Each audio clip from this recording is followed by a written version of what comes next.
Hello guys, এই প্রচণ্ড গরমে মানুষই হাঁসফাঁস করছে, আর এরা তো পশু পাখি না, এরা কিছু বলতে পারে না, এরা কিছু করতে পারে। তাই এদের কষ্টটা আমি বুঝে এদের খাঁচার ওপরটা আমি একটু ভিজিয়ে দিচ্ছি, যাতে এরা কিছুক্ষণ হলেও স্বস্তি বোধ করে।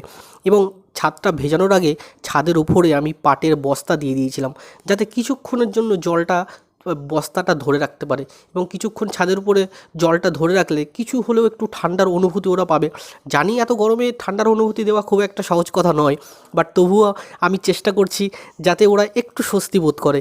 এবং যা বাদবাকি জল ছিল আমি তো ছাদের উপর দিয়ে দিয়েছি, আর কিছু জল বেঁচে ছিল বালতিতে, সেই জলটা দিয়ে ওদেরকে একটু স্নানও আমি করে দিচ্ছিলাম কিছুক্ষণ আরাম পাওয়ার জন্য।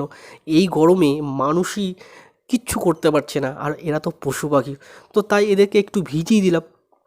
ভিজিয়ে দেওয়ার পরে চলো তোমাদেরকে আমি আমি দেখাবো যে ভেজানোর পরে এরা কি কি করছে। চলো তোমাদেরকে সেটা আমি দেখাই।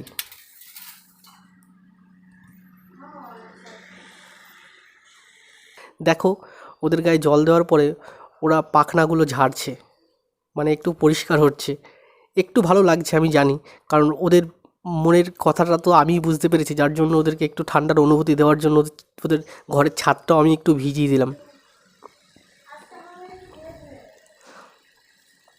যাই হোক, ওরা কিন্তু একটু আরাম পেয়েছে।